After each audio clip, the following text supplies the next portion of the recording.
Data from Immigration and Customs Enforcement New Orleans shows in the first quarter of the year, just more than half of the detainees that ICE says are in the U.S. illegally had no prior criminal offenses.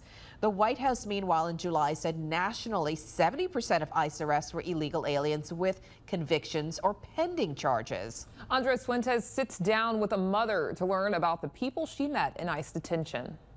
Through the first quarter of 2025, ICE New Orleans says it housed a little more than 6,000 immigrants across its 9 detention centers. One of them is the Richwood Correctional Center, from which Paola Cluat was recently released after a 2-month stay. I still was in shock. I can't believe it, that was happening to me. Why I'm here if I don't have criminal record, if me and my husband are trying to do the right thing. Cluat's family says ICE arrested her after her green card application hearing at the New Orleans field office. Her husband, Adrian, drove 3 hours there and back whenever he could so that she could still visit with her young children.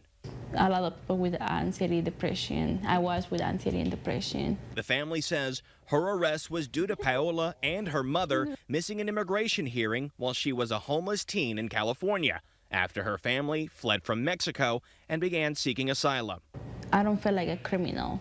When I came here when I was a child, teenager. So it was not because I wanted to come here, it's because my mom bring me here. Looking at first quarter numbers, ICE New Orleans reports a 31% increase in arrests compared to the same time last year and a 24% jump in detentions. There was also a 9% jump in detainees who don't have any criminal convictions or pending charges, and a 21% jump in detainees who do.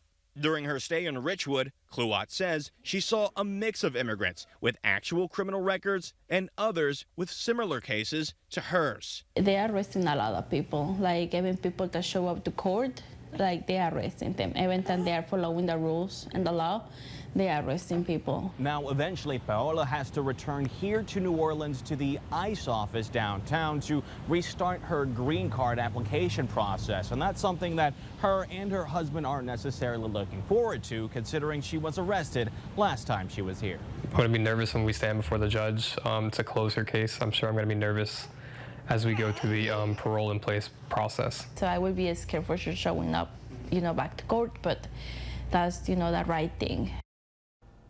Now, ICE did release Paola because a judge agreed to reopen her case, and then Senator John Kennedy's office intervened. There is no set date for when her green card hearings will begin again, and we did reach out to ICE New Orleans to see exactly why she was arrested in the first place and their detainment practices so far this year, but we have not heard back yet from the agency. Lauren?